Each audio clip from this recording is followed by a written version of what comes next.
we are marooned on the very western tip of the island. We're in Negril in Jamaica, but Melissa, still moving at a Category 5, is expected to make landfall all the way in the eastern section, so the southeastern section of the island. The last time we heard, it was 135 miles away from the capital in Kingston and slightly drifting away, which is the good news. However, the bad news is it's still moving very slowly at just about 3 miles an hour and churning winds of up to 160 miles per hour. It's expected to make landfall tonight into Tuesday. A lot of devastation is expected if it is that it keeps that ferocity with that kind of wind and the kind of rainfall that is projected to come with it. We could be seeing some really bad life-threatening conditions in that part of the island. We have moved all the way to the west. We're staying at a resort, and the last night the management moved everyone on the lower ground to higher ground to make sure that if there's some surge in the ocean, which we have seen some kind of increase in the ferocity of the ocean in the last few hours, but all the folks here have been moved to higher ground, and so there's no one on the lower deck. As it relates to people trying to get off the island, we were supposed to get out on Sunday, but the airports have been closed until at least Wednesday. Some folks, their flights have been pushed back by almost a week, and so it's a crazy and mad rush to try and get out of here. Hopefully the devastation is not too bad, so people can still get out of here on Wednesday, Thursday, thereabouts, and so we are among those trying to get off the island. Hopefully we'll be safe. But right now, we're at the very western tip of the island, and it's not expected to be really bad here. The last trajectory we saw was that it was going to go through an area called Westmoreland, which is just about 50 miles away from where we're staying. And so they're saying we're going to get the outer bands of Hurricane Melissa. Hopefully, it's going to hit the mountains and die down a little bit, and hopefully it doesn't hit as a Category 5, because if it does, it will be really devastating. But the infrastructure of the island has improved in recent decades, so we think that maybe we'll be able to withstand some amount of ferocity, and hopefully we don't have many lives lost, if any at all. And our producer, Damian Gordon, continues to track the storm for us in Jamaica. Here is a video that he sent us just a few minutes ago. So we are in the western tip of Jamaica, Negril to be exact, and when Melissa started to approach, it was expected to make landfall in the eastern section of the country, but it has really changed direction, and it is now approaching from the west.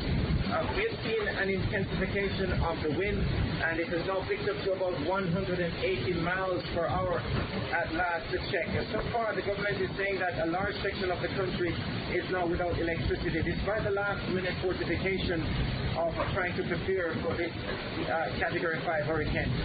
What we can tell you, there are no deaths as it relates exactly to the hurricane just yet. We know that 3 people died leading up, trying to prepare for the arrival of Melissa. But I'm just going to turn my camera on my balcony at the hotel where we're staying, just to give you a view of exactly what we're witnessing at the minute. So just overlooking the ocean, and the wind has really also we're seeing more waves coming in. The ferocity certainly has picked up in the last few hours, and this is what we're witnessing right now. And the management at the hotel, they're trying to just keep everyone inside, make sure that everybody remains safe in this time. They've relocated all the guests from the lower floors as well, just in case there's a storm surge with the ocean expected to rise in the next few hours as well. But so far, everything. But we can tell you that the hurricane hasn't officially hit the island just yet. We're just about 5-10 minutes away from it making official landfall according to the Meteorological Service of Jamaica. But yet still, the conditions have deteriorated badly in the last few hours. And Emily, again, that was our producer, Damian Gordon, who is in Negril, Jamaica right now with family. They're visiting family for an important event, and they became stranded there, obviously, when these conditions started. Now, important to note also, they're about an hour behind us here in Maine, so it's just into the 11 o'clock hour there. And we saw that the CBS report was saying that it's about noon is when it's supposed to make landfall. But you can see that there where Damian is, and that is a couple of hours from Kingston, where it was really one of the points of impact that we're tracking about the conditions there, and it hasn't even made landfall yet.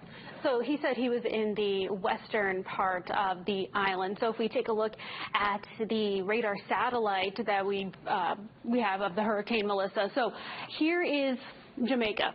So Damian, he was talking about, he's on the western tip. So he's, again, way over here. The eye of the storm is sitting here in kind of the southwestern corner, but you can see it's still just hovering right offshore, and it's a slow-moving storm. It's moving at 9 miles per hour, so just creeping along, but it is a Category 5 hurricane. Winds are sustained at 185 miles per hour, and then those gusts currently 220 miles per hour, and that was at the 12 p.m. advisory Eastern time, so just moments ago that was updated. So very powerful storm, and it's so close to making that landfall. Well, as we just mentioned, Hurricane Melissa made landfall yesterday afternoon as a Category 5 storm in Jamaica, leaving a trail of destruction in the island nation. And as we told you, our morning producer, Damian Gordon, is in Jamaica. He traveled there last week for a family event and got stranded when the airports closed. Well, last night he gave us an update on the conditions in Negril and what he saw as the storm raged outside. Damian? I'm currently in the northwest section of Jamaica, and this was the exit route used by Hurricane Melissa, having made landfall in the southwest coast of Jamaica as a Category 5 hurricane at just after noontime on Tuesday. From all the images we have seen, it has left a trail of significant damage and widespread flooding across the country. The farmlands have been left in ruins as well, so you can imagine that there'll be a shortage of food and supplies over the next few days and the weeks to come. Fortunately, though, we haven't heard any reports of any deaths as it relates to the immediate passage of the hurricane. We do know that 3 people died leading up to as they were trying to prepare and fortify their homes and businesses for the arrival of Hurricane Melissa. For the foreign nationals on the island as well, we had moved west along with a lot of folks who were trying to get off the island. Now we understand, because of the fact that this system diverted and came to the western end of the country, the airport here has been damaged, so we may have to try and move back to the eastern section to try and get a flight out of the country as soon as possible. We do know that timeline, according to the government, the airport was supposed to reopen on Wednesday at noon in western Jamaica as well as in Kingston. Those timelines, we understand, may be pushed back significantly because of the damages that we've seen. And of course, the country is now left with a significant repairment that it will have to deal with for some time to come. Reporting for WABI News in western Jamaica, I'm Damian Gordon. We're still in western Jamaica, and the cleanup operation now taking place right across the country following the passage of Hurricane Melissa. We can tell you that at the hotel that we're staying here, the management has been in touch with the Transportation Ministry, and the plan is now to reopen the airport on a phase-by-phase basis. But here in Montego Bay, that airport will not be able to reopen at noon as was initially planned. Maybe even a stretch to think that it might be able to reopen on Thursday. So right now the plan is to shuttle some of the guests here to the eastern end of the island to try and fly them out of Kingston. We can tell you we've seen significant damages via floods. Roads and bridges have been destroyed completely in some cases. But here in western Jamaica, this hotel that we're staying, the management, as we can tell you, did a fantastic job to try and keep everyone safe. And if you take a look in the background there, just on the side of the building, that's the case right around. They have also run a lot of tapes around to try and keep the guests away from shattered glass and downed trees on the other side of the property as well. So right now we are in a safe situation as we speak. But for now, these are the conditions that we're exposed to right across the country. Damage all around. As it relates to getting flights out of the country, that is now going to be a tedious process. Damien Gordon reporting for WABI News from Western Jamaica.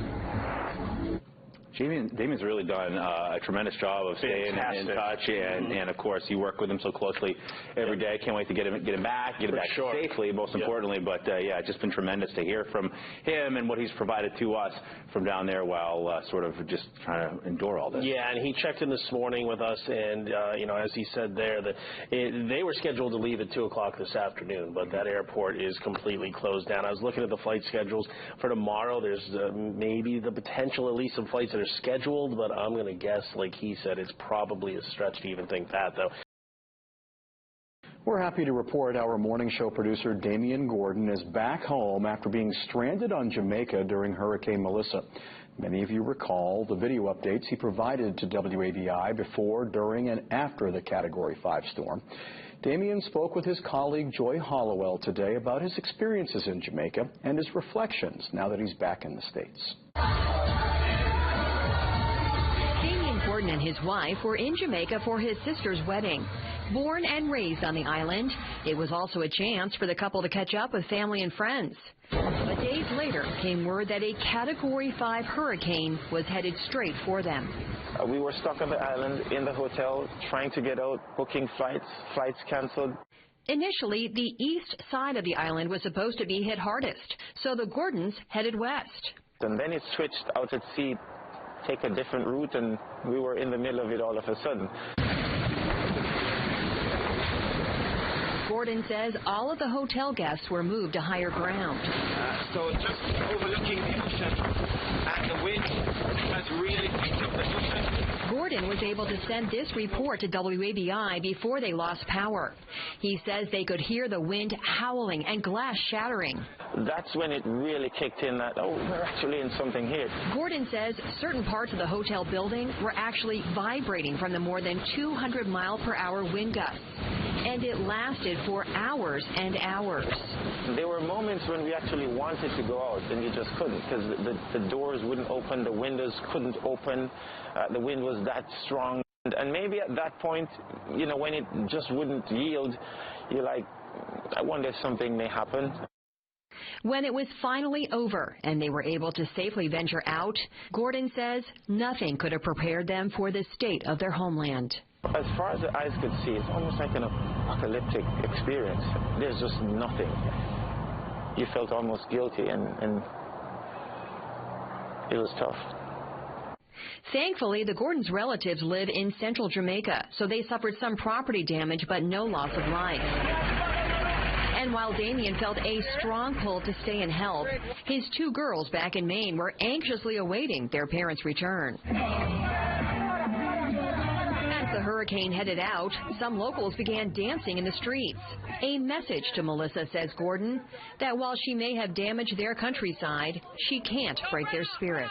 That's something that we're known for. We're known to be the happy people, and we smile in the face of a storm, literally. Joy Hollowell, WABI News. Prior to Melissa, the strongest storm to hit Jamaica directly was a Category 4 hurricane in 1988. If you'd like to help those out who were affected by the storm, we do have a link to several organizations accepting monetary donations. Just look for this story on our website and mobile apps.